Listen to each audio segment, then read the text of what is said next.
Welcome back to another episode of the Talk Your Shit Sports Podcast, ladies and gentlemen. Welcome back to another episode. As everyone knows, we finished our first year. Our 1 year anniversary was last week. I want to thank everyone. We want to thank everyone for locking in with us, really grinding out this year with us. It was less of a grind and more so of a labor of love, man. To create this platform, to talk about sports, to highlight, the journeys of coaches, players, trainers, current and former athletes, man, and to really just build a community, man. It's been a pleasure. P, what you got? I just enjoyed the stories. Just the stories. And just like tapping in with people and just knowing that the ups and downs, because it's really a grind when you're an athlete, a student athlete, and a lot of people. I feel like this platform was meant to share those stories and for the viewers to learn from the stories and the people that we interviewed. And I think that was the highlight for me, just hearing the stories and just hearing that as a student athlete, I wasn't the only one that was going through these grinds.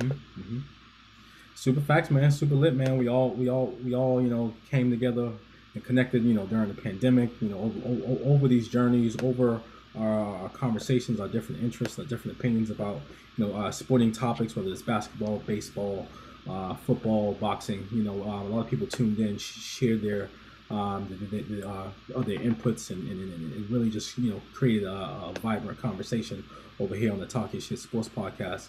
Ladies and gentlemen, before we go ahead and really dive into this tonight, man, the season recap.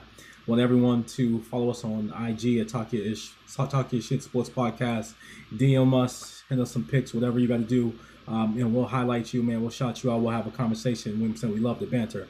Follow us on Facebook at Talk Your Ish Sports Podcast. Follow us on YouTube. Subscribe to our YouTube channel, the Talk Your Shit Sports Podcast YouTube channel.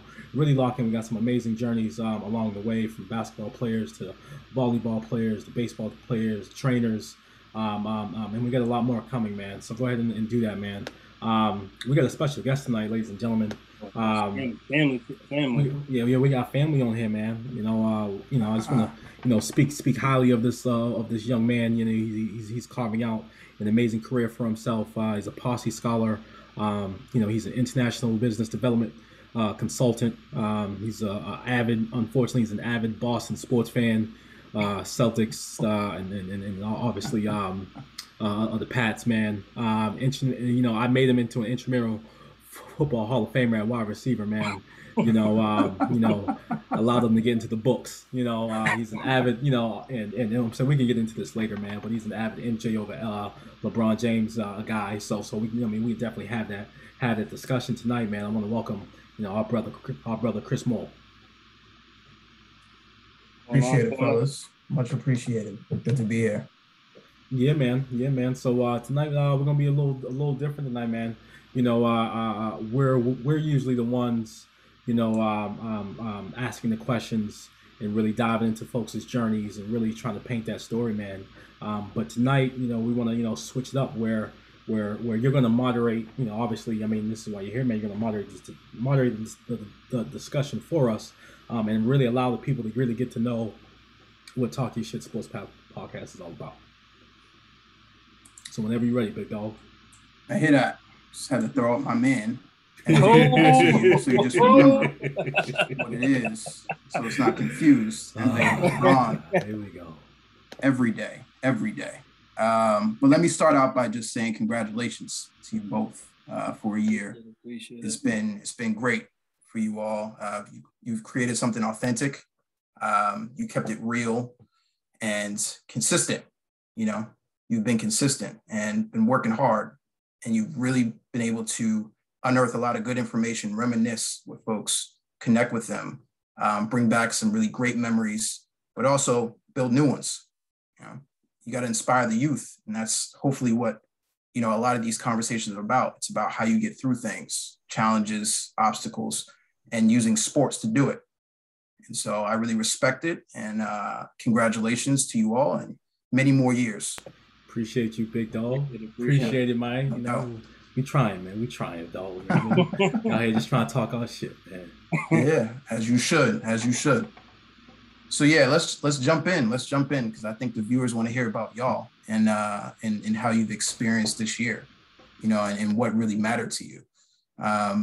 So we have, a few questions. So why did you want to start a sports podcast? That'll be my first one. I can start this off. I mean, we do it all the time. I mean, we sit down, we talk about sports all the time, whether it's in person, we're constantly talking our shit on our own, chat, just going crazy. But I just felt like we needed a platform where we can all just sit down and just, really talk our shit and just share, journeys, our journeys from growing up where we grew up in Lenox to, playing sports and how sports, basically saved our lives. And I'm pretty sure D can definitely second that and definitely let people know that that journey's tough. It's not easy. And I feel like we wasn't the only one that was going through it. And just to hear that all these people was going through, similar struggles or, their own, different struggles, but just being that student athlete, the ups and downs, like it's not easy. And I feel like those stories were needed to be told. And that was part of the reason why we, created this platform. Wholeheartedly agree. He said it perfectly. It's a platform, and as athletes, as fans, folks with opinions, however you see the game, at different levels of expertise, of experience, whether you played a sport, been in the locker room, been in the huddle, been in challenging situations, had different experiences with coaches, switching schools, just the camaraderie, the feeling of winning a championship or winning a game, and just really finding ways to develop yourself. I remember there was just a lot of times when, whether it's practice or just in the game, having that responsibility, being responsible for the outcome of the game, being responsible for your teammates, learning the game, learning the game on the fly, making mistakes, all those things, all those experiences, man, really pushed me, not only as a kid, but as an adult now. There's just so many lessons, so many experiences that were pivotal in how I see life now. And I would say, though I'm not I am doing a sport now. I am an avid bowler on Saturday nights with ICBL. But I'm not really playing the sports that I grew up playing. So right now I'm not in the basketball league. I'm not playing football, not playing baseball. My prime is kind of, I'm a little aged, so my prime is a little. Always come my back, best bro. days behind me. You can always come back, bro. Yeah, no doubt. High level me. But it was crucial for me to connect back to what it felt like of being an athlete, or being solely connected to the aura of sports and what it can actually do for you, just in terms of a pure joy standpoint. I watch a lot of football, basketball. We do fantasy football. I go to games. I'm around folks. I'm around athletes. So it was just really important for us to create a platform for people like us. So that's why we wanted to create. That's why this podcast became what it was. Yeah, that's great. And you covered a little bit on the second question. What have you learned about sports podcasting? You learned all about yourself, but about the business. What have you explored? What aha moments have you had? I think you hit it on it. In the beginning with your comments, man. It's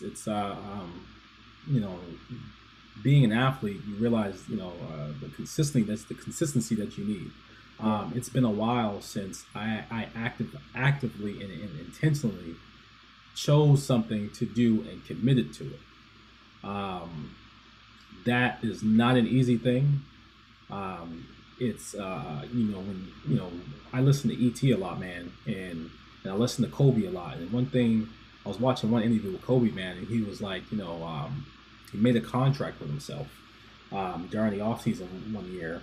And it was a hard contract. He's like, I'm gonna get up at 3:30. I'm gonna work out 3 times a day. So him committing to that, and he's like, this I'm going to be. When you make the commitment, you have the energy at that moment to do, to say, I'm going to do this. But then as life, as you get into that contract, you get into those months, those dog days. There's times when I didn't want to, be on air. I mean, I had other things to do. Maybe I wanted to go to sleep. Maybe I wanted to do some homework. Maybe I just wanted to just do nothing. But we had a 9 o'clock commitment to this, and and we were committed to this, and it became really important, man. And every time Monday afternoon came, like, all right, cool. Like, what I got to do for the rest of the day? I'm like, all right, I got my podcast. I'm committed to it. I said I was going to do it, and it felt, and that's why the 1 year anniversary was so crucial, because it just felt like, all right, like we owed it to ourselves to stay consistent. And I feel, I'm proud of it. I'm proud that we did it. Yeah, and I can definitely second what D just said as far as like life, hitting us during the time that we were recording, because it was those even though it's not sports, but you're gonna go through your ups and downs in life. You know what I mean? And there was times that me and D had conversations, and it was like, yo, P, we're committed to this. And it brought me back to like, you know what, you're right. Like we committed, we put Mondays aside for, our podcast, and we're committed to our viewers, we're committed to each other. And when, me and D had that conversation as far as like, yo, we're committed, bro. Like we really had to be serious about this. It's not a game. We can't treat it as a game. If this is something that we cared about, and that's why we were, every Monday on at 9 o'clock recording that Zoom lady saying record, and we were recording.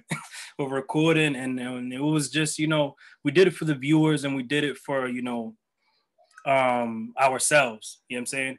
But one thing I definitely learned during this sports podcast, and just being prepared.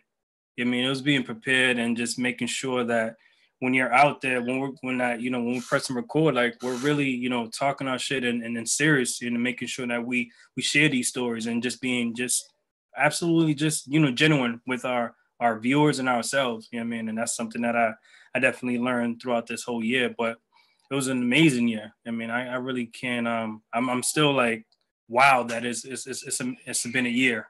I mean, it doesn't feel like it because of, the time we put in and how much we cared about it, and it's, the clock just turned to a whole year, and it was just, it's amazing. I'm happy that we grinded it out this whole year. That's awesome. Yeah, preparation prevents poor performance, and you hit it right on the head right there. So, but what, who inspired you to do a sports podcast? Tell that story a little bit. Me, I'm a podcast head. I love listening to podcasts. I listen to Gillian Wallow's podcast. I listen to the I Am Athlete podcast. That's one of the podcasts that definitely pushed me. Just seeing like how people like these four, I think it's four athletes sits down every week and sit down and talk about sports and their experiences, and then how they're and they bring out their vulnerability, because I mean they also show the human side of them, and that was something that kind of pushed me, and that kind of pushed me and kind of told me like, hey, let's get on to and make this podcast, because it's just cool when you have two cats that grew up together. I mean that played sports, that can share similar stories and stuff like that. And it's and it was cool when D made that call and said, hey, let's get on. I mean, we got some stories to tell, and it was, and that was my motivation. I mean, me being on a podcast show with my brother, and just talking sports. Facts, man. Facts. I would say, one of my earliest inspirations before podcast, man, was just these lively, actively, whether it's passion, anger, whatever you call it, just debates with my brother, man. My guy is just I actively would choose to be a protagonist in his story, to get him to a point where, I mean, he's pissed off about, in an argument, in a debate, just in terms of why the NFL does certain things. I'm like, no. So going back and forth with him at an early age kind of prepared me for this podcast space, man. But more specifically, I would say, sports analysts like Stephen A., Max Kellerman, Shannon Sharp, Skip Bayless, Bomani Jones. There's a whole list of them. Even my guy, Charles Barkley, Shaq, Kenny. There's a plethora of guys that have giving us a blueprint on how to not only talk about the game, critique the game, but big up the game, support the players.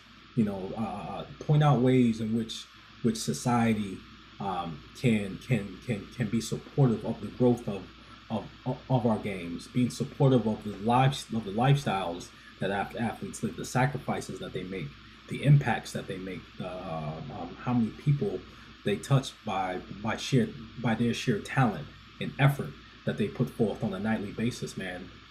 So looking at those guys, and more,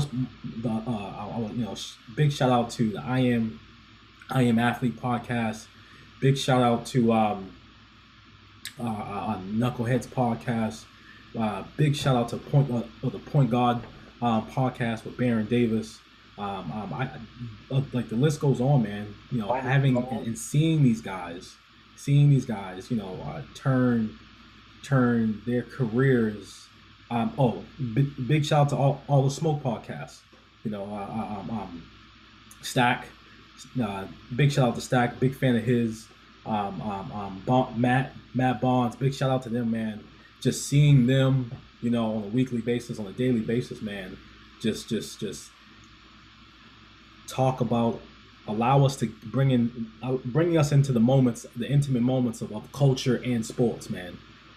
It really touched me and inspired me, and it still pushes me. And this is, and I like being in the space where knowing, seeing their greatness in this space, pushes me to be great in this space. Yeah, it's great. It's great. It takes a village, and a lot of folks, helped out, whether or not they knew it or not. They helped lay the groundwork, and y'all are doing great things.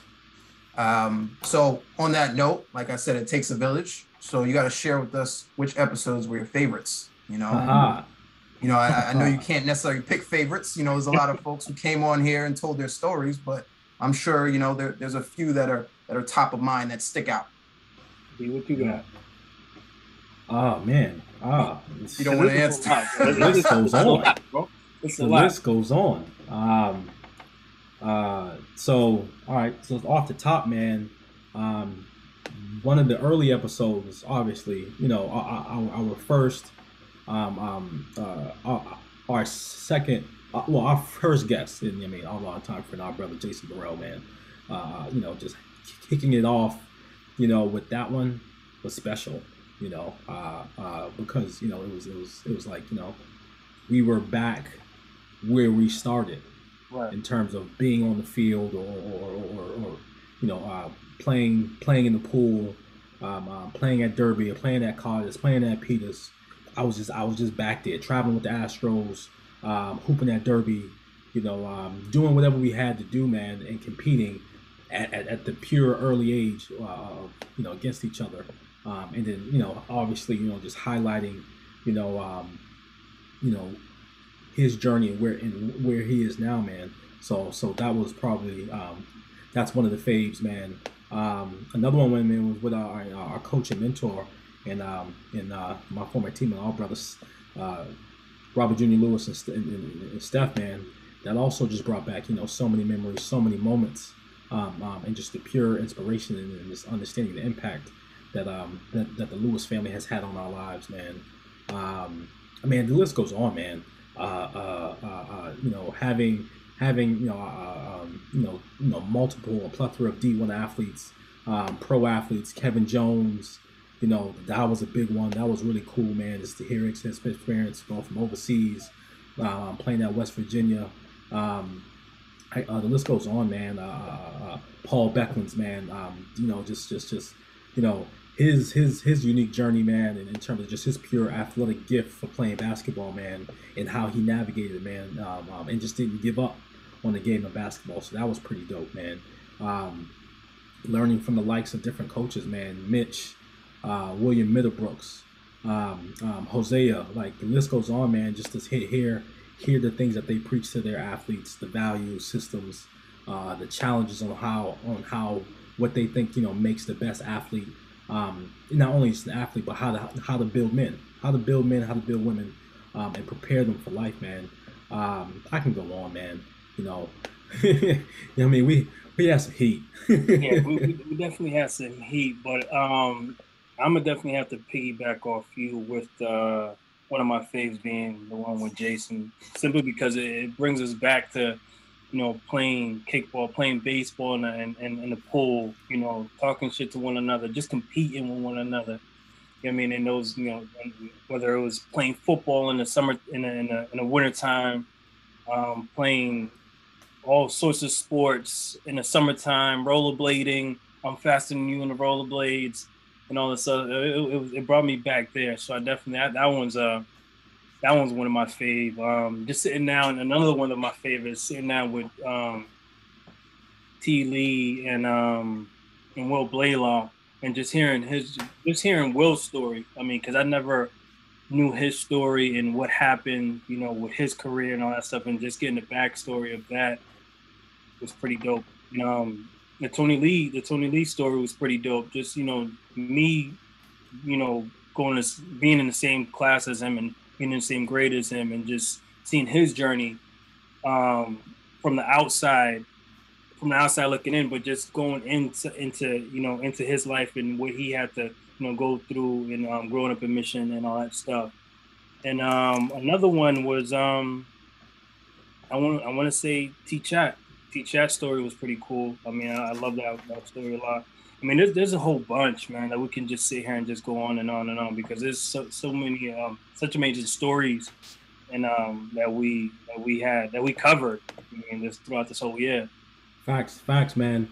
I want to give a big shout out, man. I think this is a really good time to really just give a shout out to all our guests.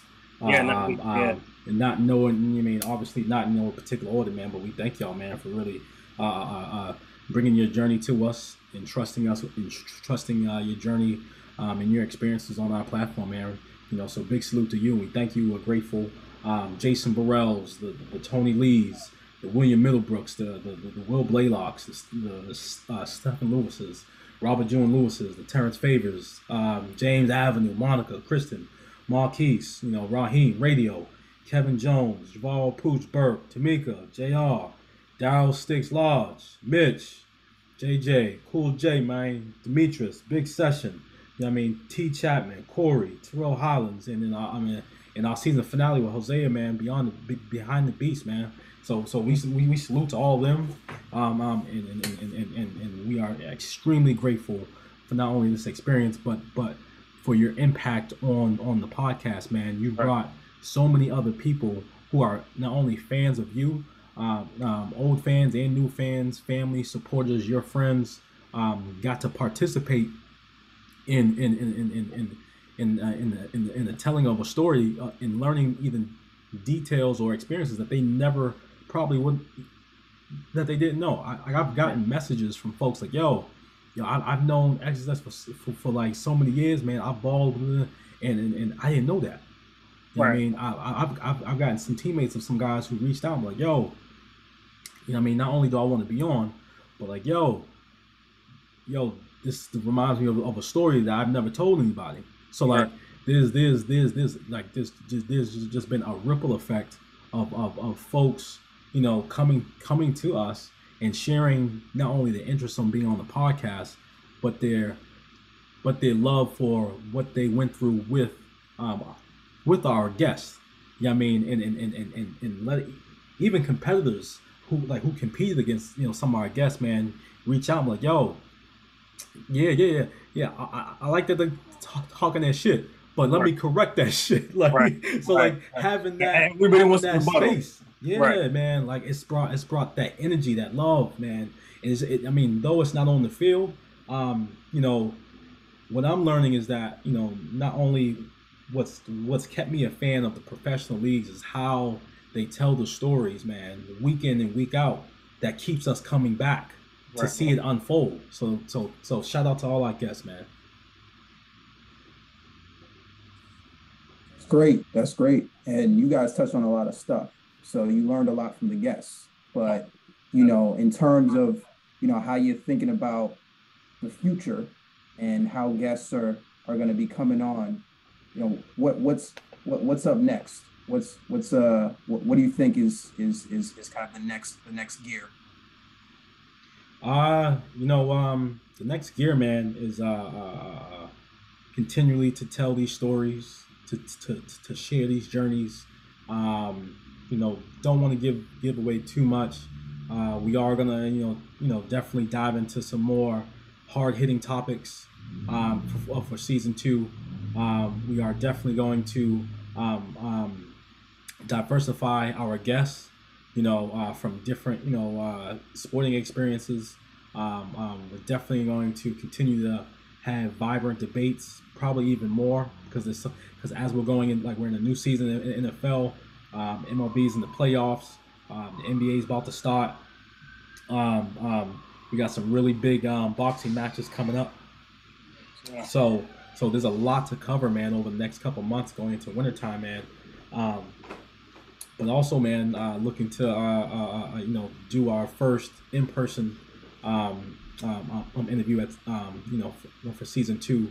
But we also the lit thing about season 1, man. There's just so many people who I'm not gonna say who yet, but like just so many people have come forward. They're like, yo, what's up? Send me a date, send me a time. I'm pulling up, and it's love, man. So season 2 is gonna be it. I mean, I just feel like season 2, we're definitely gonna execute our craft even better. I mean, because I feel like, we did such a good job in just season 1. Because a lot of people, obviously due to COVID, like it kind of helped us because, during this whole pandemic and COVID situation, we couldn't go out and just interview people. But the fact that we can sit here at home and interview, a lot of people, it definitely helped us out. But like Dee said, I'm looking forward to actually sitting down, with our guests, on a personal level and just sit down and, talk our shit. But definitely just getting better, man. Like I feel like there's room for growth. And we're definitely gonna execute and definitely just listen, man. It's gonna be a great season 2, man. But even though like I don't want this to go unnoticed. I got to give my guy D his flowers, because my man, like when it comes to being on time and making sure that we have a great production and make sure that the right questions are being asked. Like this man, he works his ass off, and I definitely want to make sure that doesn't go unnoticed. And I just definitely have to give my guy some flowers. And I know that, with his leadership, that season 2 is gonna be it's gonna be great, man. Appreciate you, big dog. Couldn't have did this without you, man. Couldn't have did this without you, man. Wouldn't want to do it with anybody else, man. We have a bright future, man. This has been an incredible journey. Sharing with you, man. You're a talented brother, man. Appreciate the time, big dog. Let's keep it rocking. Sure.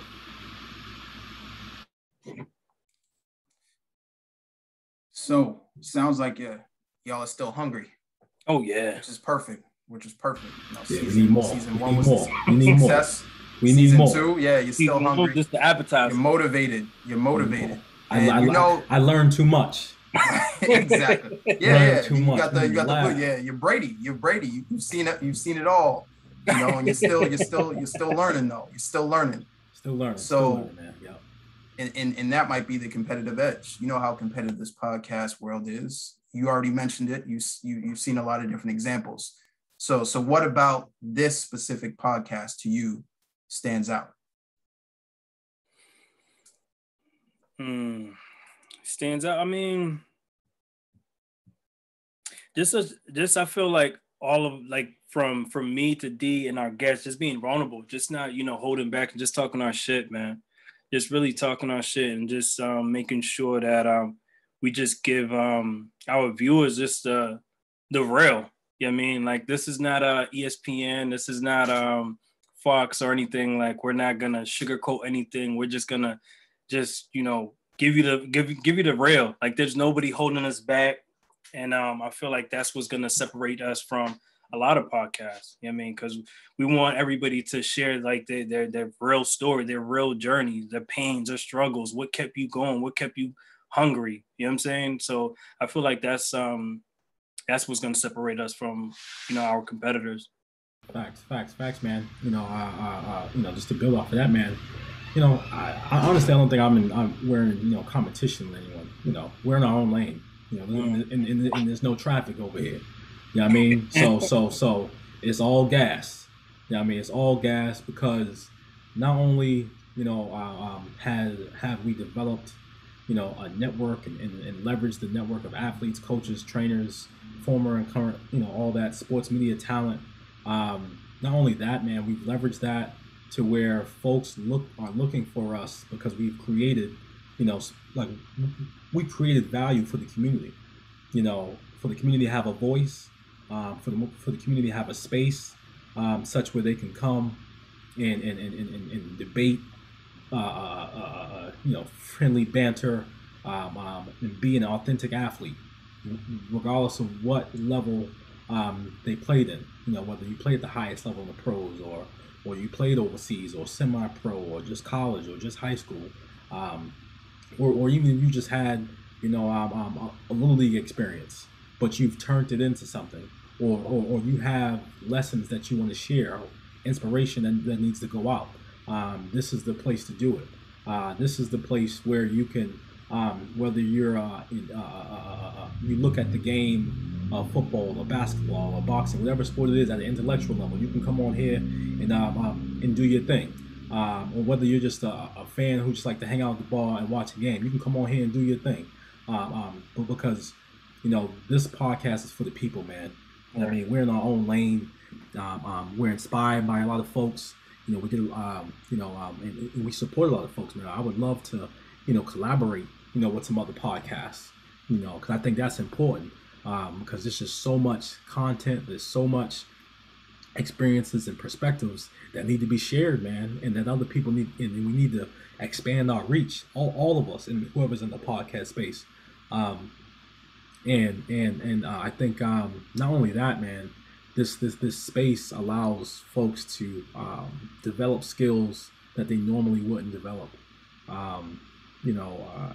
The public speaking, public speaking is an issue for a lot of folks. But when you have a podcast, this is like you're literally training yourself to public speak, and in your own you're in your own lane on your own platform, and what's the saying?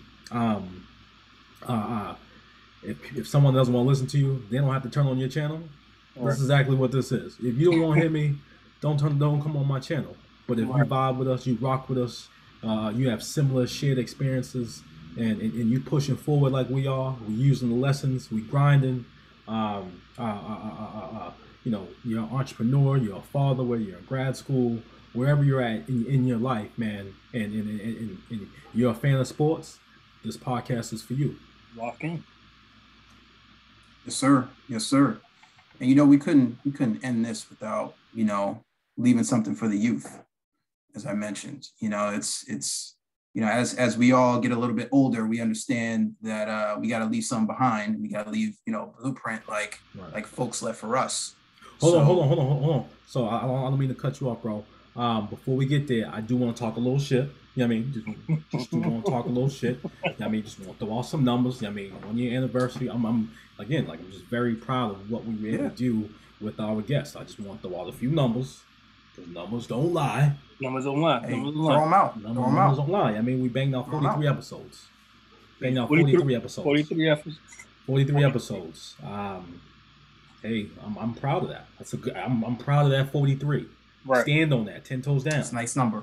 It's a nice number. I want to let everyone know, man. I want to thank you, everyone who's tuned in on Anchor, who's really rocked with us. We had 555 plays on Anchor within those 43 episodes.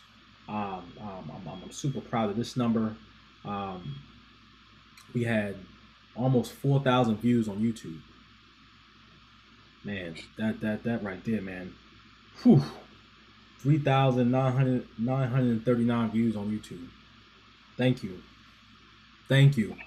for giving us your time, your energy, the attention. We thank you for all the comments, whether on Facebook, on Instagram, on our YouTube. We thank you to all our subscribers. We're at just all the number of subscribers, man. Where we at?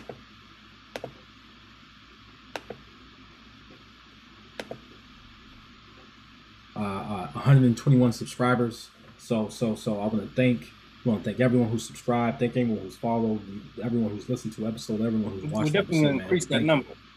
Definitely increase that number. Yeah, the numbers is going up. All right, you got it, big dog. I just want to throw the numbers out there. Hey, numbers. Yeah, numbers are important. Numbers don't lie. Numbers are important. Yeah, they don't lie. You put them down. You mean they don't go anywhere. You know what I mean? They tell the story. The data tells the story. The metrics. Right? That's what it is. The metrics tell the story. The analytics. Yeah, the analytics. Oh. You can't dispute those. You can manipulate it, but you can't dispute it. No, you can't. Mean? So yeah, as I was saying, you know, as we're you know getting older, you know, there's all these things, you know, that I know we want to leave behind, and you know there might be some young guns out there who are aiming to potentially get in the game and understand the podcast world and how you get started and what you do, you know, and whether or not you recommend it. So leave some jewels for them. Let them know exactly, you know, what they can expect. One, just believe in yourself, man. Like that's first and foremost, just believe in yourself and just have the confidence that, you know, that at the beginning, you're not going to see the numbers or whatever that you want to see. I mean, it's all about, like you said at the top of the show, is just being consistent. And just like I said, just believe in yourself and finding that confidence. Because honestly, like D just talked about, when it comes to podcasting, it's a form of just public speaking. Like that's one of my biggest fears. And I sat here for 43 episodes and just talked my shit. And that's something, like I said, public speaking, I guess the sweats, I don't know what to say. I lose, like, I mean, but just, you know, but sitting here for 43 episodes just gave me that confidence to sit down and have a conversation and just look at it like a normal conversation. Like it's just a one-on-one with me and whoever.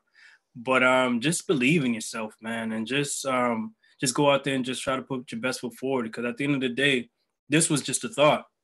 I mean, it wasn't one of those things that was given to us. This was just a thought, and we're 43 episodes in and counting, and then, you know, season 2 on the horizon. So it was just a thought. Just believe in yourself and just, you know, have the confidence to put your best foot forward. Right. Jump in.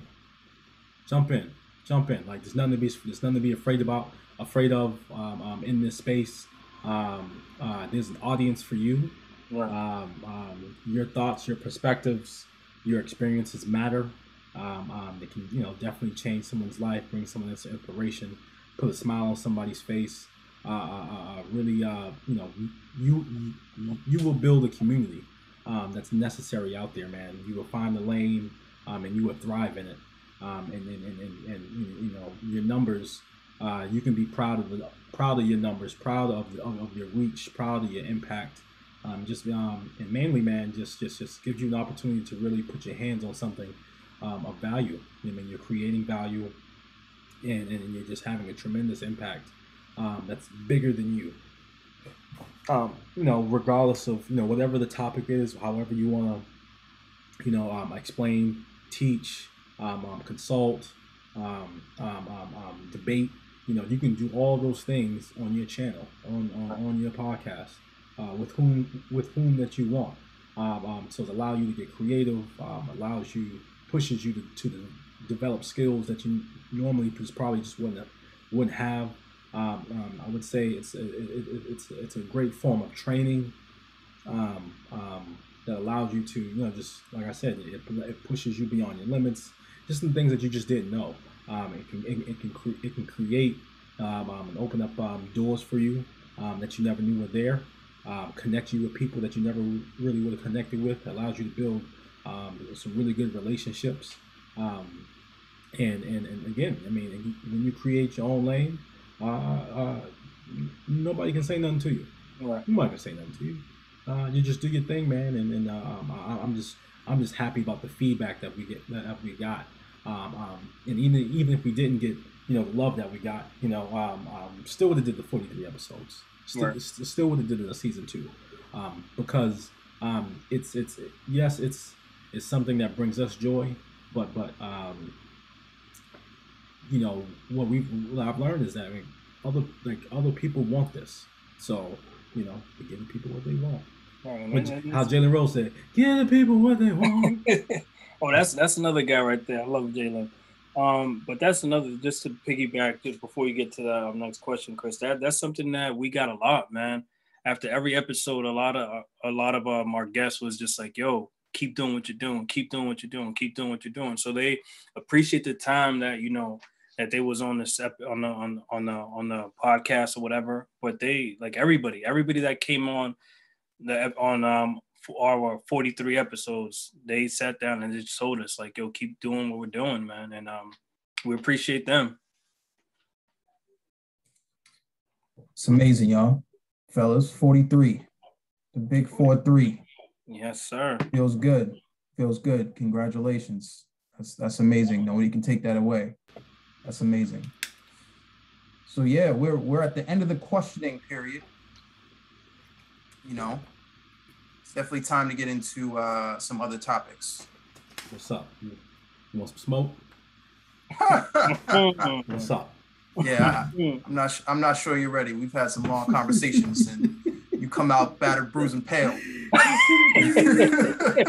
Let's get it, baby. So we're gonna pivot because a lot of stuff has happened over the last few weeks. Starting with last night. Mm-hmm. And understanding what happened. We had some amazing moments, right? We had Brady breaking a record. We had Mac coming out there looking a little bit like Brady of old. I don't know about that. It's just understanding, what happened out there, and tell me your thoughts. Tell me your thoughts about the game and how it evolved. Me personally, I thought the Bucks was gonna whoop some ass. I didn't think it was gonna be a close game. I thought, granted that their secondary was kind of hurt, so I didn't think it was gonna be a close game. I mean, was I impressed with Jones's performance? I was, but Brady is nah. I don't think he's not even close. But Brady, listen, man, Brady's a GOAT, man. To do what he did, for however long he did, 20 years with the Pats or whatever, and then go to down Tampa and sunny Tampa, getting a 10 and winning the Super Bowl down there. A lot of people can't do that, and especially at his age. He's what, 43, I believe, 43. He's up there, and for him to go down there and bust some ass and win the Super Bowl is, speaks about him. He's a GOAT for a reason. But last night, once you get, how was the energy? You was at the game, bro. Like, you was live. Right, yeah. Speak on it. Energy, man. Like, how was that, bro? Yeah, ladies and gentlemen, man, I was at the game, man. I got to witness it, man, and let me tell you, man, the energy in that place was rocking. It was rocking, man. It was cats in costumes. It was whole families out there. I walked up, I was in the press box, man. But man, I went outside for a little bit, man, walking through the stands, bro. Like, people stayed to the fourth quarter, to after the game, up there in little winter coats. It was raining. It was coming down. Yeah, it was coming down, man. But the energy was just. I've never experienced Foxborough like that. Just pure fans.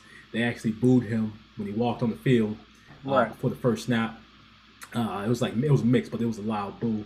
I like the energy. I like the competitive energy from the fans. I felt that. I was like, yep. Well, yeah, give him all that smoke, man. I would say that the story about how Bill, a lot of fans feel like Bill fumbled his exit, Brady's exit, man. And we can get into it, man. But I would definitely say, from talking to folks in the organization and listening to the outside media stories, man, it's nothing of what we think it is. They do have, a close relationship, or they did. They have tremendous respect for each other. And what I learned last night at the game and talking with folks on the inside, man, it's like Bill is really a different breed. We're, as outsiders, we're approaching the game of football as fans. It's something we love. It's like it's a communal thing where you're building these relationships. But one thing, what they made very clear to me was like, you're watching the game, but they're working. The athletes are working. The coaches are working. They're clocked in. They're at work. Bill was Brady's boss. Yeah. How many of us always have a great relationship with our bosses? And it just, and that changed it for me. To have that understanding, regardless of what, the championships that you guys made, everything that you made the Patriots into, but learning that little tidbit, like they're working together. Not a lot of people like their colleagues all the time. You may like them sometime, but you may not like them all the time. I mean, how many of us literally every day would want to work on a group project? You wouldn't. Right. And I that just changed my whole thought process. It was like, but they did hug at the end of the game. Bill spent a half an hour in the Bucs locker room talking to Brady. And honestly, a lot of folks in the building are like, it is not what y'all think it is in the media. These guys are professionals. They respect each other. There's love there. Obviously, things could have been different. People always want things to be different. But hey, Brady did want to leave. Bill did want to, kind of move on. You know what I mean? A lot of folks is like, why wouldn't you want 4 years of this? But people have the right to make those decisions, whether you like it or not. Bill has brought you six rings, all 6 with Brady. But where were the Patriots? Where were the Patriots before this?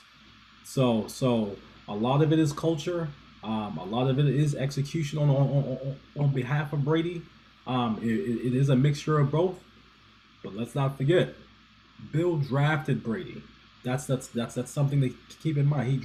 He saw the talent. He wanted to develop the talent. He could have got rid of Brady. He could have chose Bledsoe over Brady right. If he wanted to after Bledsoe, but he didn't. So let's keep that in mind. He could have got rid of Brady after the knee injury, when Castle had a good year. He could have chose culture. Like, I can do this with anybody. No, he chose Brady. Man, people were hurt though. People were hurt last night when Brady won, when the homeboy missed the field goal. People were hurt. Yeah, that's tough. But hold on, Chris. I like to that was a humble brag by DB. Like, people didn't see that. People didn't see that. My man said he sat and spoke to the people in the organization. Yeah, he sat with and had. Listen, you only could get that in your Talk Your Shit Sports podcast, man. You don't need to get that in, man. Yeah, I got to meet the infamous Sal Palatino. Like my Sal, show him the pass out there, man. Show him the pass. I gotta keep it on the low. Yeah. It's the accent. That was a humble brag. I was just a humble brag. It's a humble. Yeah, he slipped it in. He slipped it in. You had to throw that out there. But yeah, man. Mac Jones played well. I think they're gonna have to develop the turnovers. It was crazy. J.J. Taylor, Aguilar. It's like, come on, guys. Mac did throw the early pick. That was a tip ball. There was a lot of things that the Pats did play well, man, because a lot of folks thought it was going to be a blowout. Bill had them boys prepared. Yeah, and it was just came down to field goal. I was like, yo, this dude make this is going to be epic. Right.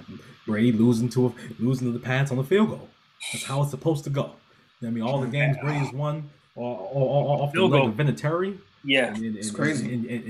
In Gostowski. I mean, come on.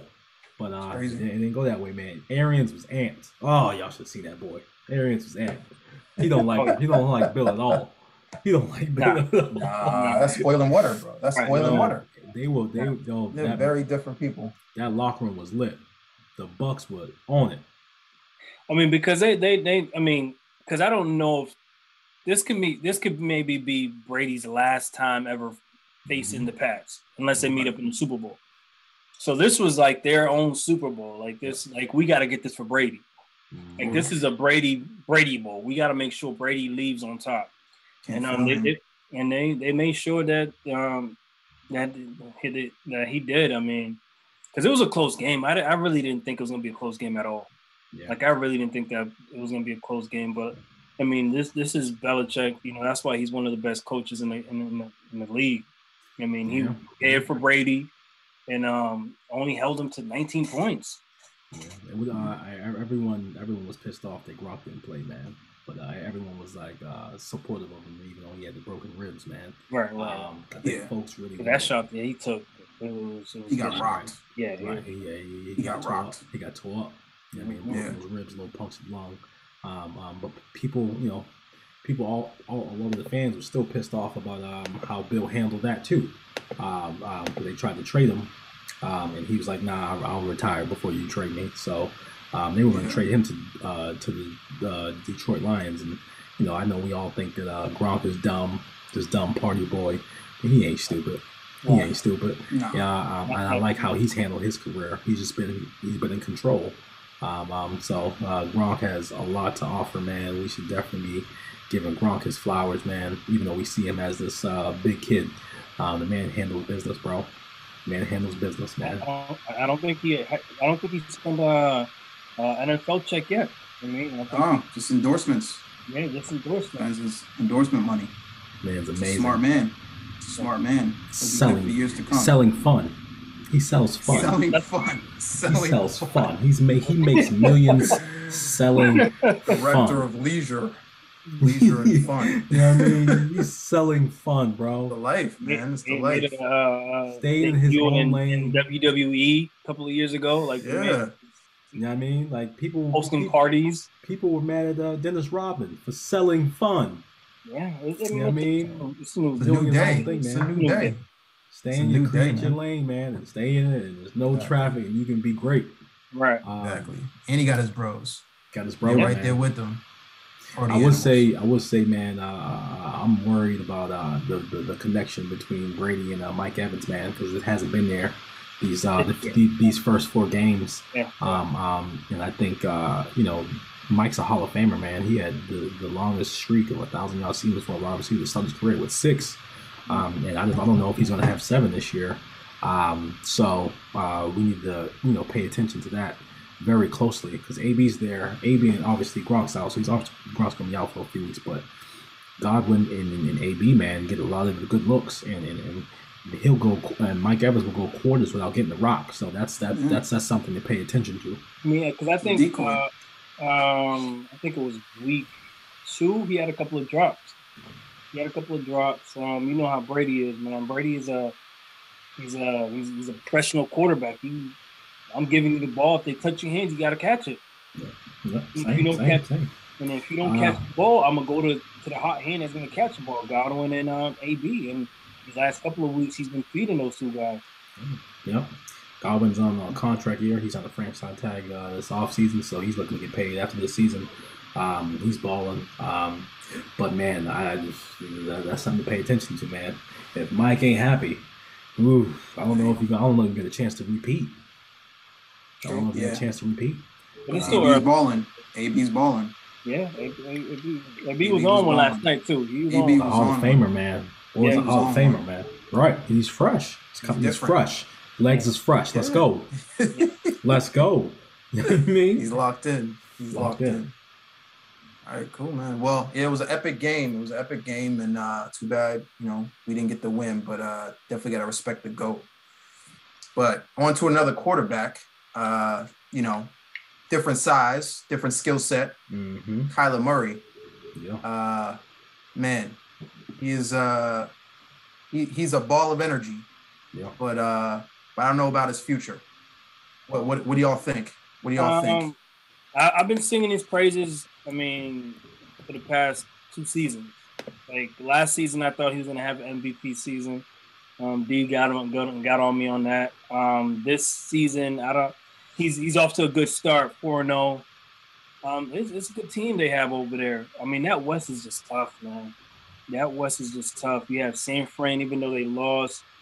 The Rams are still, competitive over there. And then you have Seattle. Seattle, I think they're in the bottom of the division, but they're still tough. So it's one of those divisions that, you can have a hard start. It's what how healthy you are going into the second half of the season. So if Kyler Murray can withstand, all this running and getting hit and getting hit and all that stuff, that second half, they can be a formidable team. But, you still have some dogs in that division. But I think they're still going to be in the thick of things, barring, any type of injury or anything like that. Yeah. But teams lock in the playoffs. Oh, yeah. And all that shifty stuff he does is nice, but you got to be able to get it to your receivers and not throw it to the other team, So he does a lot. He throws a lot of interceptions. Yeah, he'll shock and awe. He'll be on the highlight reels and you'll love it, but when things get tough in the playoffs, is he the one? That's the question. What say you, DB? Facts, man. No, he's playing really well, man. Offensive Rookie of the Year, 2019, 2020 Pro Bowler. He's having an amazing year right now, completing over 75% of his passes, 9 to 4 TD to interception ratio. He definitely has to cut down on the turnovers. Man, he's a Lamar-like-esque. He's his mobility is a competitive advantage for the Cardinals, man. And with the stable of wide receivers that they have. Even though at some point they're going to need to develop a run game. But right now, man, that passing game, those receivers and Kyler are driving this ship. Right now, they're undefeated at 4-0. And right now, the NFL doesn't have an answer for them. So Kyler is definitely balling. Best division in the NFL, NFC West. I was surprised at the score, with the Rams game. But kudos to Cliff Kingsbury, Kyler Murray, the whole team. I was surprised that that defense did what they did to the Rams and Stafford and McVay and them boys and Cooper Kupp and Tony Michel and Robert Woods and Deshaun Jackson, man, with their firepower, man, and just how they've been clicking over the last couple of weeks, man. So especially coming off that win last week against the Bucs, man, because they look really good because they dominated the Bucs last week, man. But to see the Cardinals step up in a primetime game, like, yo, we here, and this ain't sweet. This ain't what y'all think it is. Was certainly dope, man. I'm impressed. He's definitely in the MVP conversation. I don't think, he's in the MVP conversation right now. Him and Stafford are probably leading that discussion right now. And I think A-Rod's going to creep up right behind him. And then I would say that's probably my dark horse for him to go to back-to-back MVP. So I think they're going to go on a run. And also Dak, man, as long as if that defense can, down in Dallas, man, if they can just not have any more injuries, man, and get some guys back, man, the way Dak is playing, the way, they're winning games, they're 3-1 now too, man. I think they also have a chance, man. So you got Stafford, you got Murray, you got Dak, you got A-Rod, and I'm not gonna forget my man Lamar. Lamar's out there grinding out. He's grinding out wins. Grinding out wins out there, man. Impressive. Contract year for all these guys. Contract year for Kyler. Contract year for Lamar. Yeah, it's time to perform. But who's going to be at the top of the mountain? end of the day. Pick right now. Hot take. Yo, you got it. You come on. MVP, Super Bowl MVP, or MVP? MVP. I would have to go. I'll go with Lamar. Lamar MVP. It's on wax. It's on wax. It's on wax. It's on wax. It's on wax. It's on wax. I think he's going to turn it up. I mean, listen, man. The NFL still haven't figured him out yet. I mean, his receivers is now, getting healthy. So I think Hollywood Brown's catching balls finally. He's due for another MVP, man. Yeah. What you got, Chris? A-Rod. A-Rod? Back to back? A-Rod. Back to back. A-Rod. He's on his way out. A-Rod. Yeah. That's my pick. He's focused now. You mess around the first game. He's like, look, I can't be denied. I can't be denied. That's all he needed was some motivation. He's a scary man. He's a scary man when he's on the field. Crazy. So he's terrifying, folks. Do you think his career is overshadowed by Brady's success? Because he's a phenomenal talent, and I feel like A-Rod at times get overlooked by, I guess, Brady's success and the emergence of Pat Mahomes. And I feel like he gets caught up in the middle, like A-Rod. Like last year, he had a great year, but they don't talk about his MVP year like it's like they talked about Pat Mahomes year. Even though Pat Mahomes put up crazy numbers, but I feel like his career gets overshadowed.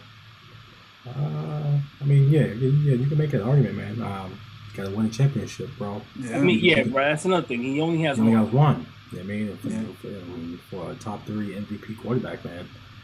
Your best days are behind you. You're playing great ball now, but if you can't win it, then how good are you?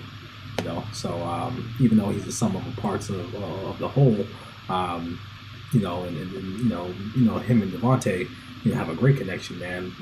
They posted that the IG post, the Last Dance post. So this might be his last run in the green and gold, man.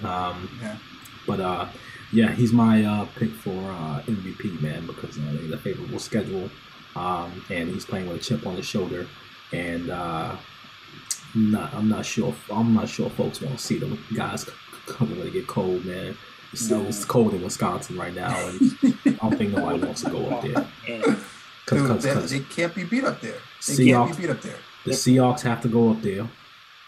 The Rams have to go up there. The Bears got to go up there. The Browns got to go up there. So the Vikings got to go up there. I don't think them cats going to go up there and play that type of ball with them boys, man. And I think that defense is getting better. Beating them up there is an anomaly. It's not something that happens on a regular basis. It might happen on a one-off, but it's not something that you can just expect. Right. I mean, especially when Aaron Rodgers is exactly. And to your point, P, hey, people respect wins, man. You can have all the talent you want, but people respect W's, man. You gotta you need those rings. You know what I mean? We got a lot of talented players in the history of the NFL. There's a few you remember. They won. Yeah. Facts, all right, y'all. Well, that's football. And we know another sport starting up soon. Pride and Joy. NBA. Yes. What's up with it? We're back. We're back. All the sports are back. So we're starting. We're starting with the Heat. What teams have a shot at the NBA championship? Oh boy. Where's it at? Where's it at? Everything has to go through Brooklyn this season, man. Everything has to go through Brooklyn. If them boys are all healthy, it's a wrap for the NBA. Like, I don't care about the Lakers, what they have. They don't have enough firepower for the Brooklyn Nets. I mean, you have Harden. You have the best player right now in the NBA, KD. And then you have, Kyrie. And then, they're a deep team. I feel like that's something that's going to definitely help them. The depth that they have this season. And hopefully what's my guy's name? I hope he finds his shot somehow. I mean, somewhere, because the playoff, he was gone. He was definitely gone. He needs to find his shot. That's definitely going to help him. But if the boys are healthy, listen, I mean, it's a wrap. It's a wrap. What's the record? What was the record that the Warriors set? It was 70. Was it 70, 73? 72? 73. 73. If them boys stay healthy, that record's done. Wow. And it's a big if on Kyrie, bro.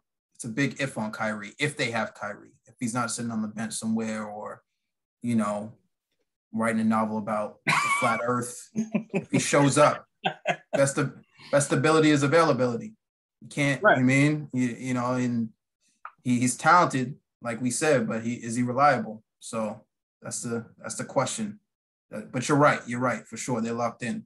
DB, what say you?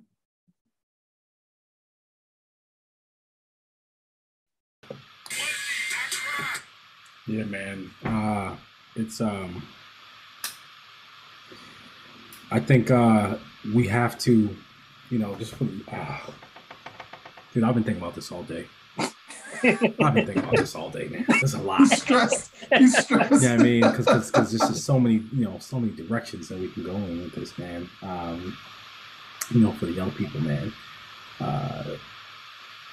Work for, I want to make sure that I explain this, the right way.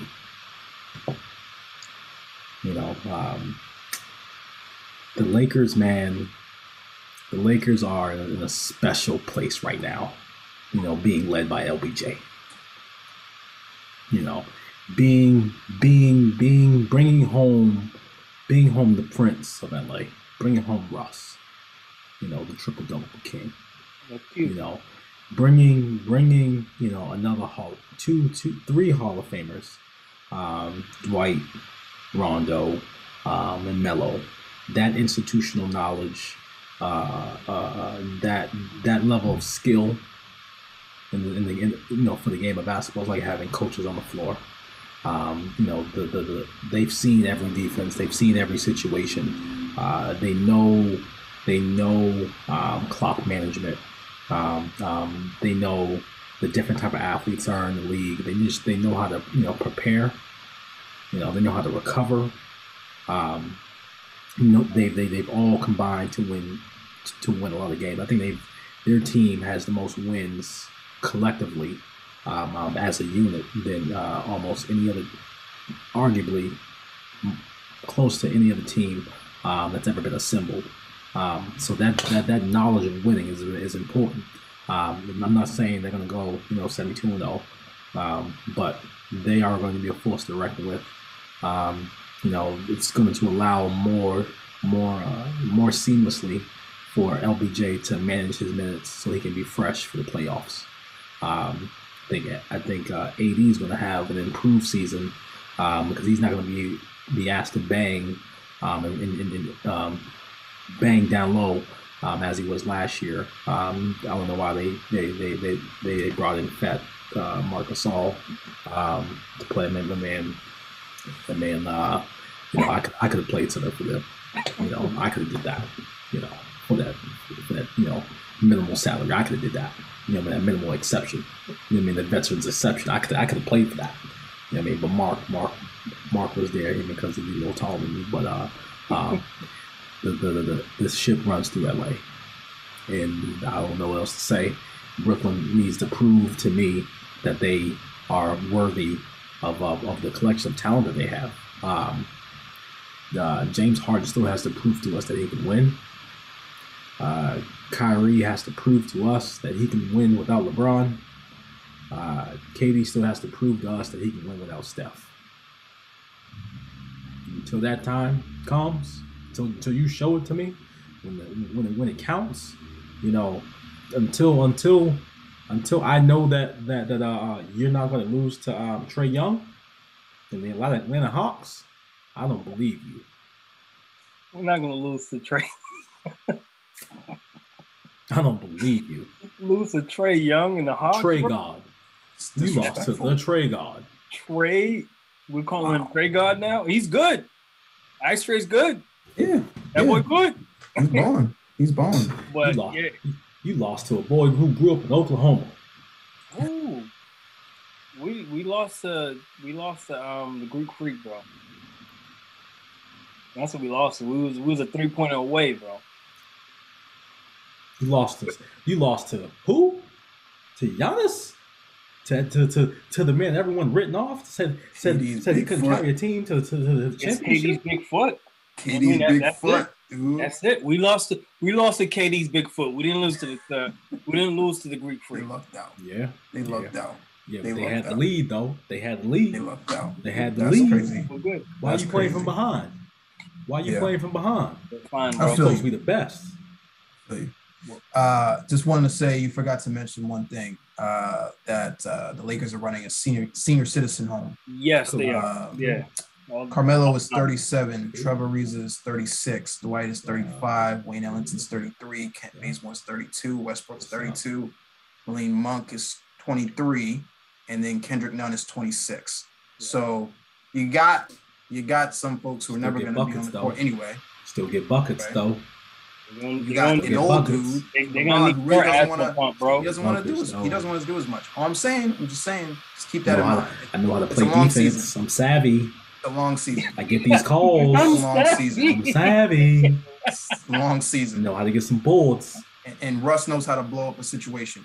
I know how to get I know how to make the right basketball play. I know how to get my assist in. He does not. His basketball play is Rondo and Russ. Shoot. LeBron. Assist creators, baby. I'm going to create opportunities for you. I'm going to make the game easy for you. He will shoot. Put him on the line every time. Right. Put me on the line. I've been in the gym. Ben Simmons. He just hasn't figured it out yet. Oh, no. You can't even mention Russ and Ben Simmons in the same sentence. Hey, bro. I'm just saying. You can't even mention that. That's crazy. But, Hall of Fame. Who's going to take the last shot over there? Right, bro. It's not even. Come on, man. We ain't doing that. You know who to get Russ. Russ Russ is going to take the last shot. Exactly. Russ is going to take that last shot. Russ is taking the last shot. He's taking the last shot. Russ is playing with KD. He's taking the last shot. He played with KD. He's taking the last shot. Bro. And KD had his best years with Russ. But he won Russ know who to get the ball to. Rings without Russ. Russ know who do you win with rings with? You won with Steph. All right. All right. Steph. Cool. Who's not winning with Steph? Who can shoot? Who's not winning with Steph? Exactly. He's winning with Steph. He's winning 2 with Steph. And that's who you failed to mention this whole and debate. Clay. Don't forget Clay. Yeah, of course. Put some respect on that man. He's coming back. I got to give me exactly. All I'll say is the Warriors. I got to give me a Klay Thompson. Yeah, consider it. Just the Warriors. Consider it. Oh yeah, no, for sure. Top of mind. For sure. I want to see them in the Western Conference Finals. I want to see those two teams. Of course. Who's that? Those are my guys. Warriors and Lakers?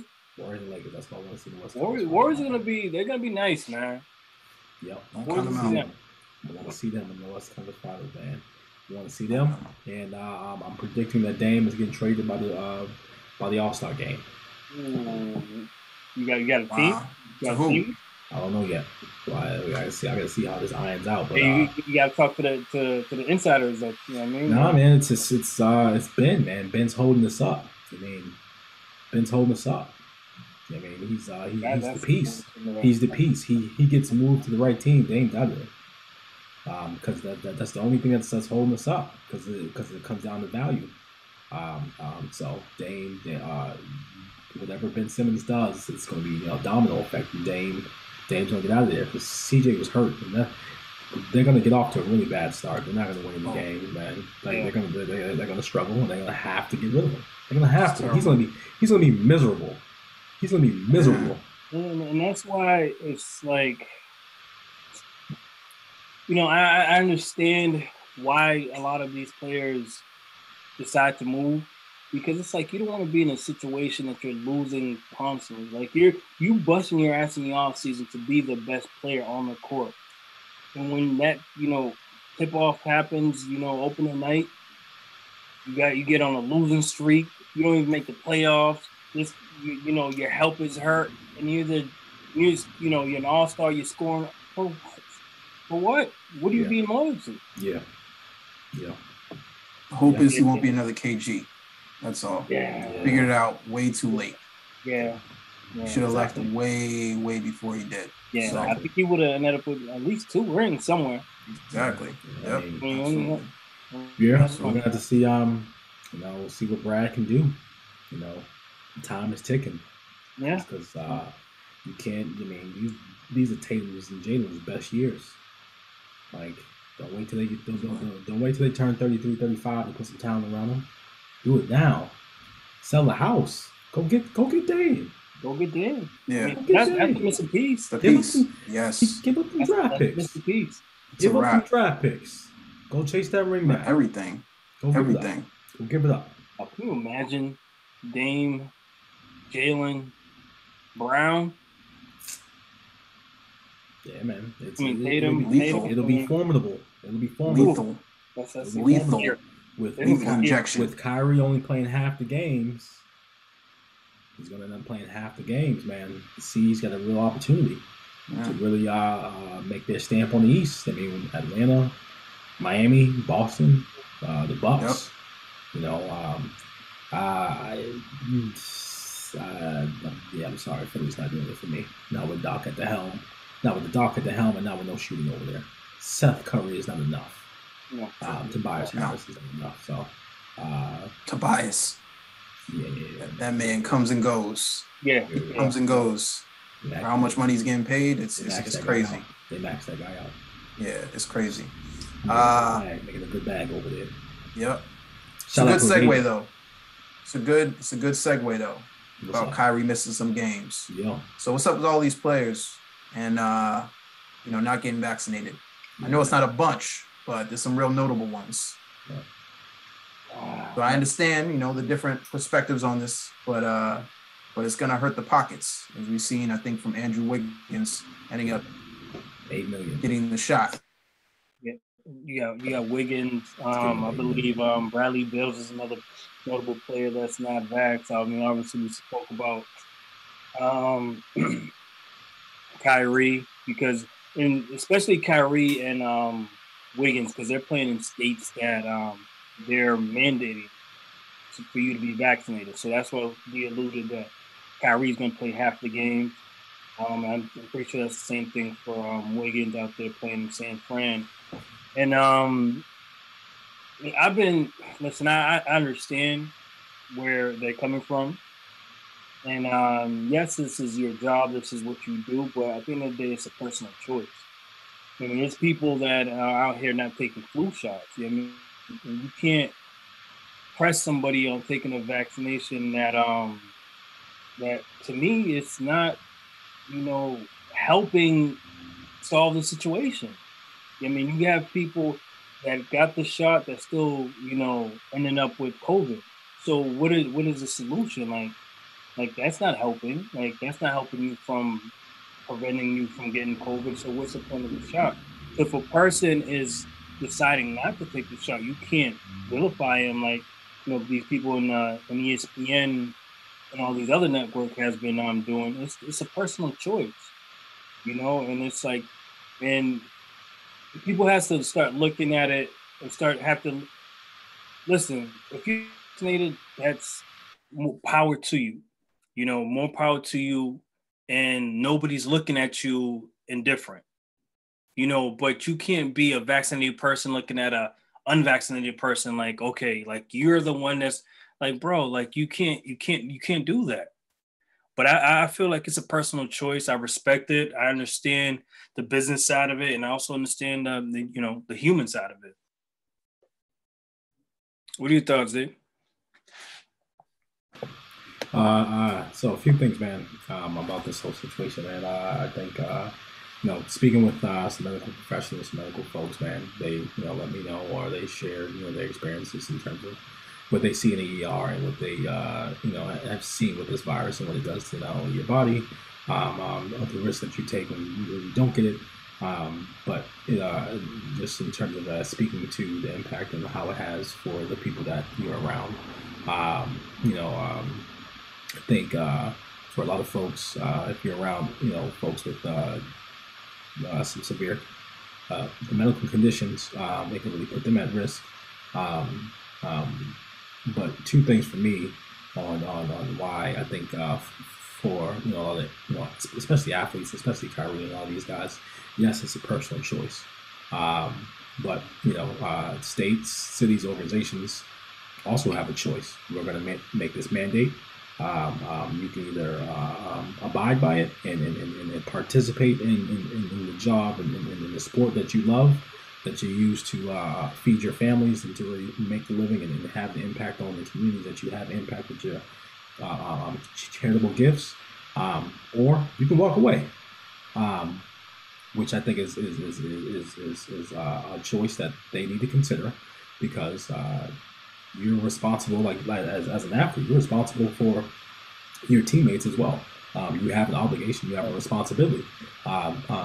These guys are chasing championships. KD has, he's had two catastrophic foot injuries, leg injuries. His time is ticking. So hey, we're going to do this now. We're going to play ball with no distractions, and you're all in. What else? You're going to make the sacrifice, or you're not, and you're going to step away. You're going to get, we're going to green light this trade. You're probably going to go to a bum. We're going to get somebody else in here, and we're going to move forward. The other thing is, man, just as Black people in America, man, in terms of the type of healthcare that we do get, man, this is, this again, I'm not encouraging folks to get it. I'm not encouraging folks not to get it. But this is one point that really stuck with me on regardless of what side you're on this. If you go to the ER, you're a Black man or a Black woman, or a Latino man or a Latino woman, Black, brown, yellow, whatever. And just how we, and again, this is not me making this up, but we get treated differently in these institutions, the type of healthcare that we get. So if there's one ventilator left, and you and another young man or another young woman, has the same symptoms, there's one ventilator left, you're not, just saying, this is what I've been told, you're not likely to get that ventilator to save your life. Now, if you're gone because of this virus, because of not getting the vaccine to help add a level of protection, then you owe a lot of people. You're leaving a lot of people short-handed because of the decision that you wanted to make, which is fine. But just know that it's an inherent risk. Yes, it's not a cure. It's not a cure. It's not, and I think they've said it, it's not a cure, but it's just an added level of protection, especially if we don't know where we are in line for a ventilator, if it comes to that. So I think guys just gotta just keep that in mind, man. Like, if you get it, it's just high risk. Like I got it, I was asymptomatic, and I was lucky. I was asymptomatic, man. Just protect yourself. If you ain't gonna get it, you gotta mask up. Yep. And just to make sure it's clear, the vaccines are not going to necessarily prevent COVID, but they're trying to prevent serious illness from COVID, because there's a range of different symptoms. It can be mild, sniffles, headache, and it can be severe. You can't breathe at all. So that's where the vaccine is supposed to help out. So you're not in the hospital. You're not dealing with those situations, the ventilators, because it's a scary thing. It's a scary thing. You gotta worry about other people, and that's kind of where we are in the world right now. It's about us, sure, and that's important. But we in order to interact, we have to sometimes do things to get back out in the world. And, right. It's a personal choice, but personal choice, man.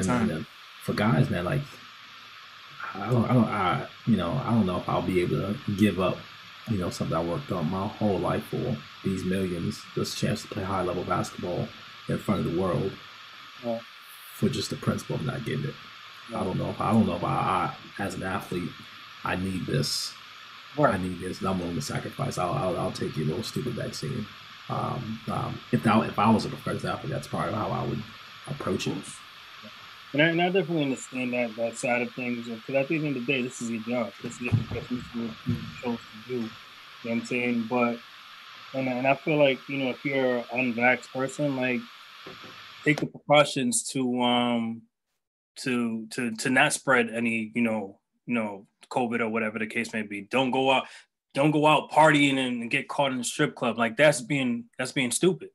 You know what I'm saying? Just be smart about it. You're not a vax person, so don't be out in these public places where you can, potentially catch the virus. So just be smart about that. But it's like we just said, I mean, I'm not pro-vax. I'm not like whatever the case is. It's a personal choice, and I respect everybody's opinion. You deciding to go get vax, and the people that decide not to go get vax, I see both sides of the coins, and I definitely understand that. Absolutely. Well, yeah, we've covered that, but I think just to round out things, we gotta have one final conversation about the GOAT. Many ways to think about who the GOAT is, where this person's coming from, whether it's WNBA, NFL, NBA, MLB.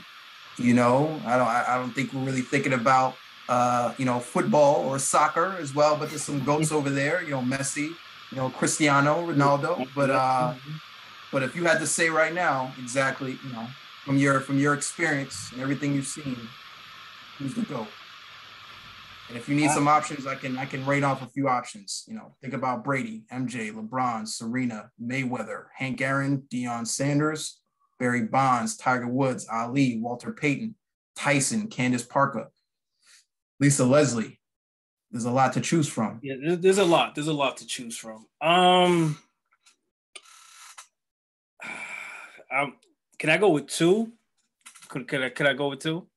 You can do what you want to do. This is your platform, man. I'm gonna go with two. And I haven't changed because I remember we asked this question before with my first pick. My first pick is Brady, and then the reason why I say Brady, winning 6 rings, bro. In football, it's hard as fuck, dude. And for him to do it for for 2 organizations, for the Pats and the Bucks. And at the age he's been doing it, like, come on, dude. Like, kudos to that guy. Like, he's definitely a GOAT.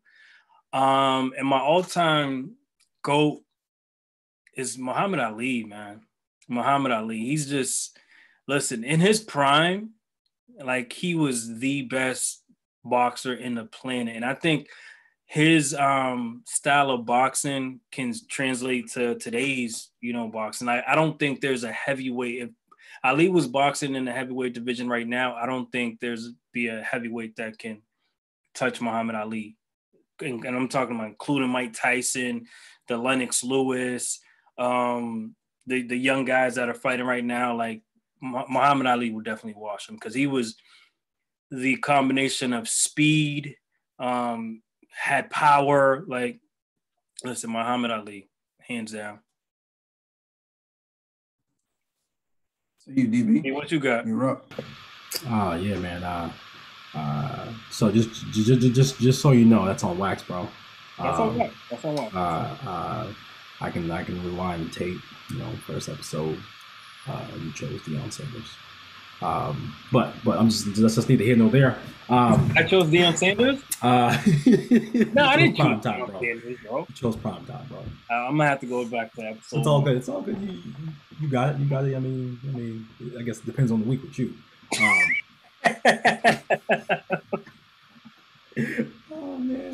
Oh man. The greatest of all time, man. My greatest is always gonna be Kobe, man. I mean, it's just the way you attack the game, attack the process, and just how he imposed as well when he wanted to, man. So Kobe is my guy. I mean, greatest of all time athlete, man.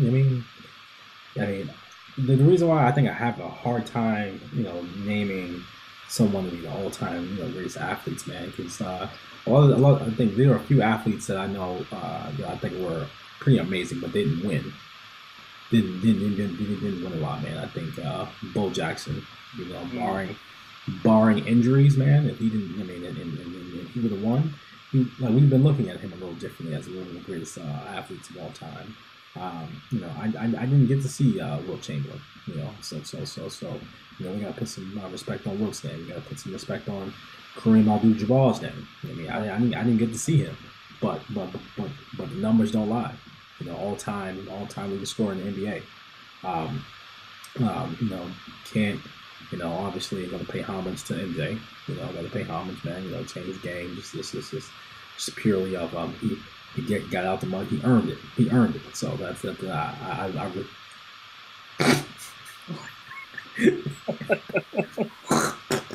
He earned it, bro. He earned it. Come to Jesus moment, bro. As it come to Jesus moment, just get it out. Just get it out.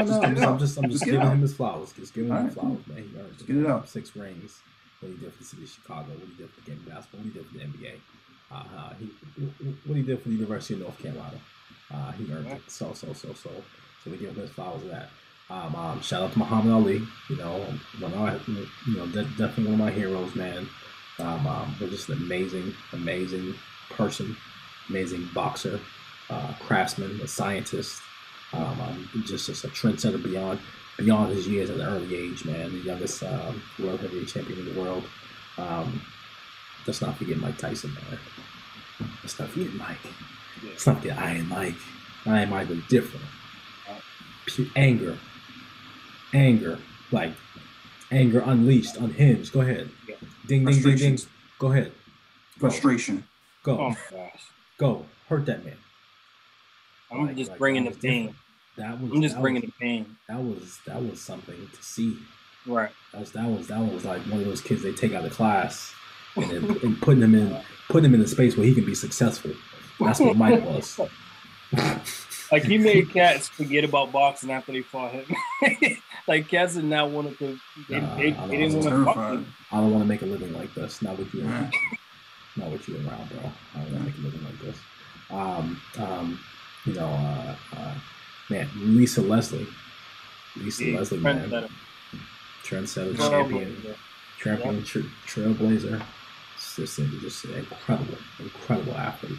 Candace Parker, rookie year, 2-time MVP, 3-time world champion, just 3-time Olympic gold medalist, national championship at the University of Tennessee. Yep. Just unmatched. She's one of the very few female athletes that has her own sneaker. Unmatched. With Adidas, unmatched. We can go on, man. Prime time. You know, change the game. I got cornerback, man.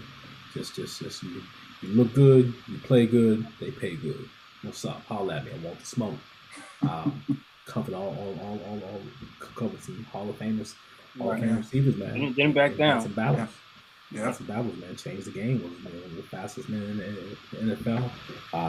You know, quarterbacks went further his side. Man, like the list goes on. I mean, I'll say one more, man. Money Mayweather, man. TNT, the Money Team. There's nothing to debate. 50-0. Billionaire. Didn't graduate high school, I don't believe. Amazing journey. Amazing. Yep. Give him all the flowers. A technician. Defensive stalwart. Just absolute legend. Imposing your will. Stepping into that ring 50 times against grown men with families to feed. And you came out victorious. I mean, the list is vast. Yeah. The list is vast. Comprehensive. It's comprehensive. Yeah. We missed one. So I got to shout it out. Serena. Oh, yeah. Serena. It's a sport where you're on the court by yourself. Mm-hmm. You can't choose the opponent. You can't manipulate the competition. Go in there. Whoever's in front of you have to defeat. Yeah. 23 Grand Slam titles. Single-handedly holding up the tennis sport. Yeah. Male and female. On her own. Super impressive. I don't think it's ever going to happen again. Her story is extremely interesting and how she came up. And so I got to salute her for just what she's accomplished. Yeah, and like you just said, Chris, I don't think that would ever be matched again. like her dominance in tennis, like I don't as a female, I don't think it'll be it's not happening again. I'm sorry. Just be careful, man. We got to see what Noemi do. I got to see how she attacks her career and how she manages it, and what she can do, man. Because this is just the beginning. Naomi's nice, she's special, but she's special. She's definitely special. But you have to understand, Serena started this at a younger age, like dominate. So she's been doing it, I believe, since like 16, 17, winning championship. Naomi's, I believe she's at least 23, 24, but yeah, Serena just been doing it for a very long time and at a younger age. But that's the reason why I say it probably won't be a match for a very long time. Right. Yeah, absolutely. All right, man. Well, it's been a great anniversary show. Let's get it. 43 episodes. Season recap, baby. Doing it big. Big. DB, take us home. Take us home, man. Yeah. We're gonna get into it, man. We're gonna leave the fans, supporters, young athletes, coaches, trainers, give us some inspiration, man. What you got, P? I'm gonna piggyback what I said earlier. Just believe in yourself, man. Just believe in yourself. Once you feel that believe in yourself, you can accomplish anything and everything in this world, man. Just put your your 10 toes down, believe in yourself, and just move forward, man. Yeah. One of the biggest lessons I've learned, man, is hard work is they say is dressed in hard work is dressed in blue overalls, man, but hard work is dressed up as consistency. And being consistent is not a easy thing. Some people might have a different perspective that being consistent at something is easy. You just gotta commit to it. Commitment isn't easy. It's hard. It's a grind. It tests you. I think we use these words. Sometimes they can become buzzwords and they sound good, but behind those words, man, that work is hard. Putting in that time is hard. It's not easy, dog. I think a lot of times we just want to just chill. We want to relax. We want to be. Sometimes we tie our happiness to us just being able to do nothing. But you want to leave your mark. You want to leave your mark. You want to impose your will. You want to create something of value. As athletes, we have a responsibility to being consistent, committing to the process. Like Pete said, believing in yourself, believing that you can be great at something, or are worthy of being on that journey to greatness. Putting yourself in the space is half the battle. But man, being consistent, man. I don't know that it looks different for a lot of people. So figure out what that looks like. Figure out how. I think we always hear a lot of messages about folks saying know your why. Life will test you. You can know your why, but I think the biggest thing is too, man, is that's a part of that is knowing how. Knowing how. You can know the why, but you don't know how. How you gonna change a tire? How you gonna fight for a promotion? How you gonna get that? How you gonna get the degree? How you gonna buy that house? Gotta know the how. You gotta figure out how to do it, and figure out a way to really, you sign a contract with yourself, man. I think that's the biggest thing, man, is keeping your word. That's something that I had to learn, man. Especially as an athlete, man, it's something I learned. The responsibility that we have as athletes, not only to our teammates, man, but to yourself. When life gets, we can, we say a lot of things, or we want to do a lot of things in those moments because we have the energy. We have it sounds like such a fucking good idea. Executing that idea is hard. It's hard. That means stay consistent. Y'all got it. I believe in y'all.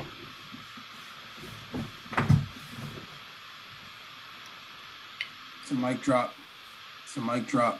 I mean, what you got for us, Chris? What you got for us, big dog? What you got for the kids and the fans, man, the athletes? Hey, I just say find your catalyst.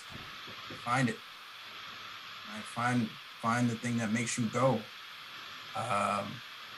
You know, we all have busy lives. We all have things we got, you know, going on, and we all have obligations and things that are top of mind, but you got to be true to yourself. Find out exactly, you know, what's going to get you to the point where you're the best version of yourself.